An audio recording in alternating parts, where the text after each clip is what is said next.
देखो, संस्कृति का मूल वासना है। जीव बार बार इस अंधकूप में आकर पड़ता है, कारण क्या है?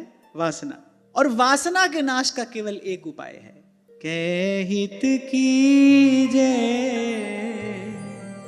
साधु संगति सो, साधु संगति। और जब मैं कह रहा हूं ना एक, तो मान लेना एक ही है, कोई दूसरा मार्ग नहीं है।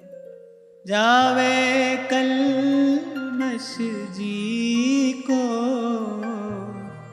कमल नैन सो, कमल नैन।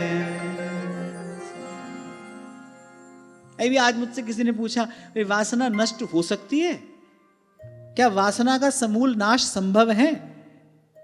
अत्यंत कठिन है, पर किसी महत जन की कृपा से संभव है।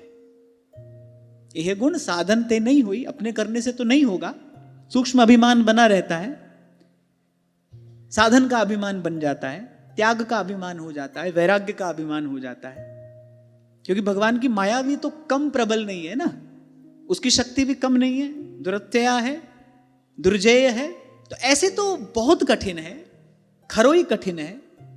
पर किसी महत जन की कृपा से, किसी विशुद्ध भक्त, किसी विशुद्ध संत के अनुग्रह से ऐसा हो जाता है। वासना नष्ट हो जाती है, अंतःकरण शुद्ध हो जाता है, निर्मल हो जाता है। हाँ, अपने प्रयास से ये नहीं होता, प्रसाद से होता है।